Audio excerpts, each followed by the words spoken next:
All right, Captain, we're back here again with you today, and beautiful day here on the Outer Banks. Sun shining bright, and nothing better to bring the day together than from another fantastic story from the captain himself. Captain, what are we working with today?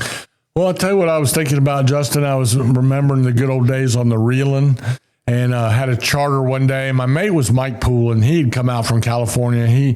He's the guy we often talk about running one of the biggest ships, yacht type ships in the world, the Yacht Limitless. But that's another story for another day. The story for today will be about four football players from Ohio State University.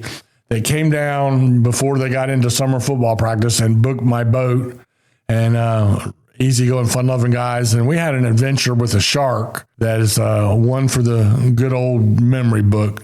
And I'll be back to tell it to you in just a moment. Red Drum Tackle in Buxton is the oldest complete tackle shop at Cape Hatteras. And being the closest tackle shop to Cape Point, Red Drum Tackle has been welcoming fishermen to Hatteras Island with a wide selection of bait and tackle, skilled custom rod builds, rod and reel repair, expert knowledge and information since 1974. Red Drum Tackle knows how, when, and where to fish. To acquire this fishing brain power, visit them online at reddrumtackle.com. Red Drum Tackle, the oldest complete tackle shop at Cape Hatteras and the closest to Cape Point in Buxton. Surrounded by water, Currituck and the people of the Outer Banks have been shaped and defined by its rich and coastal maritime history. The Currituck Maritime Museum tells the story of Currituck's boat-building forefathers, their remarkable craft, and the legacy they left behind on how to live life and thrive on the waters of the Outer Banks. Discover the Maritime Museum in historic Corolla Park, across the street from the Currituck Beach Lighthouse, and visit us online at currituckmaritimemuseum.com. Be a part of the local history at the Currituck Maritime Museum. So these guys were all big, burly football players, nice guys, just good old young guys out having fun while they're on their college break. And we got out there that day, and there was a pretty good little marlin bite, mostly white marlins going on. We were up in the Northeast, and I was trolling along, and we had already caught and released 2 or 3 white marlin. When all of a sudden I look back behind the shore rigger bait. Now, for folks that don't know, we're trolling. So in all of our offshore fishing, we're pulling baits behind the boat to simulate natural bait. So we were doing that, and I looked back there and I saw a flash of blue behind the shore rigger Spanish mackerel, a big hole in the water, which is typical of a blue marlin. When I say a hole in water, a 14-foot long, 500-pound blue marlin, for instance, can leave a hole in the water when it lunges on a bait. Mm. That's how you know it was a big one. But I didn't get a good look at it. But the line came down out of the outrigger, the pole bent over, and we were hooked up to what I thought was a really nice blue marlin. In fact, on the radio, I even said, hooked up blue marlin. But it wasn't very long after that. At first, I realized this fish is not pulling very hard and is staying up on top. And then it jumped. And it was not a blue marlin at all. It was a mako shark. Now, makos are one of our rare sharks. It's one of the sharks that I will eat. It's really got a great food value. They're blue. They're considered a game fish. And this one was a big one, by far bigger than anyone I'd ever seen before. So one of these young football players got in the chair, and the fight was on. And the other thing makos are famous for is not fighting very much until you get them right alongside the boat. And you'll think, oh, he's wore out. And then you put a gaff in him or something, they go crazy. Knowing that, and also knowing that mako was really, really big, I never caught one that big.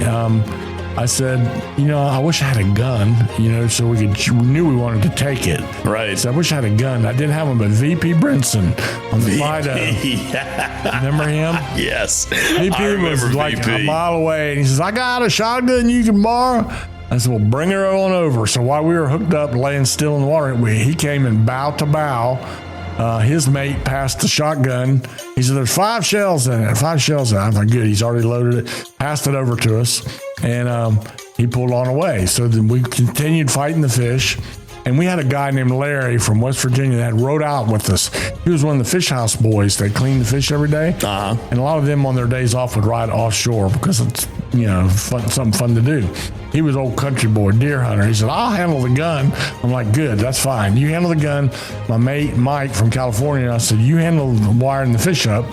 and we'll see how this goes. And then boys from Ohio, the guy in the chair, man, he just stayed there, and we fought it for about 2.5, 3 hours. Okay. Got the fish up alongside, and Larry hung out over the side with that shotgun, and he emptied that shotgun into the side of that shark, into his head. And that's what you would do before you try to put a sea monster of a shark in the boat.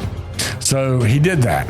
And when he did, the shark just rolled belly up. And I thought, well, we got this done. And we had a gaff hook on the other side of the boat, a flying gaff. That's the gaff that's tied to the rope.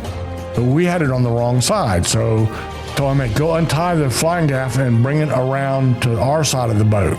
And instead of tying it off, he handed it to the three guys that were not in the fight, to these 3 football players. He said, y'all just hold on to this rope, And so it's a rope, a 15-foot long rope with a 12-inch diameter steel gaff with a big barb on it. Yep. And when you stick that into a marlin or anything, the head of it comes off, and now you got the hook and the rope, and you throw the rod part of it back in the boat. So sure enough, the shark's just laying there. I said, there ain't no reason to tie it off. Just stick it in him so we got something extra. We did. And when we did, that shark come to life, and he went crazy.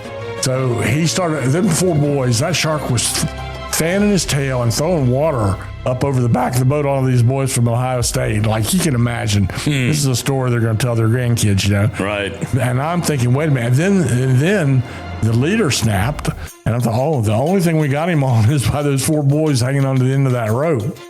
So he finally calmed down a little bit, and I thought it was all over with. So we managed to pull him around, open the tuna door, which is the door in the stern of the boat. And I'm going to take a little break right here, and I'll come back and tell you how this story ends. Hey y'all, Captain Marty here. And when I was looking for a top quality mower, I went to the best. And the best is A&W Sales in Pinetown. Now at A&W Sales, they carry top quality brands like the Bad Boy zero-turn mowers, of which I own one now for 15 years. American-made, heavy-duty machines built to handle anything from backyard touch-ups to commercial jobs. They've proudly sold and serviced Bad Boy mowers for over 15 years. How about if you're in need of a trailer? A&W Sales carries the full line of Big Tex trailers, the best-selling trailer brand in the entire nation. Visit them in-store or online at awsalesnc.com, where tough equipment meets trusted service. Every good fish story has a surprise ending. So here's what happened. We got him around there. We opened the tuna door in the back of the boat, and I told one of them boys from Ohio, get a hand gaff. It's a 6-foot pomponette hand gaff, and see if you can get it in his jaw so we can start pulling him up head first. I said, don't y'all get in front of that thing, because he's still alive somehow, and we had no more. Pumping 5-6 rounds of 5 rounds. We had no more rounds. That was it. And found out later, by the way, it was number 8 dove load. Okay, I was going to ask, was it buckshot? What was it? No, it was bird shot. Okay. Anyway, so sure enough, we slacked off on the flying gaff rope so his tail would go backwards away from the boat. Stuck the hand gaff right in his jaw, and the other 3 boys, the man in the chair was still sitting in the fighting chair, started pulling the head of that shark up through the tuna door. And when we got it up there about halfway, that shark bit that hand gaff in half, snapped it in half. Oh my gosh. And fell back out the side of the boat. And once more, we had that shark only by that flying gaff rope. And I'm telling you, we hung on. I got down off the bridge and I helped him hang on. And it was water and spray, and he ain't nowhere near dead. But that was his last hurrah. And he finally rolled belly up. And this time, I think he really is dead this time. But you know what? I'd had enough of that shark. And so we tied it off by the tail. And I drug it backwards for 3 hours the rest of the day. And I made dang sure it was dead this time. Because rounded it. The last thing I needed is one of the Ohio State football team getting their leg bit off by a maker. So we brought him back in. It was a big deal on the dock, and it weighed 607 pounds. The second biggest maker shark ever caught on the Outer Banks to this day. 607 pounds. And I still have a picture of it on the wall of my house. And I guarantee you those boys will tell their grandkids about it many moons from now.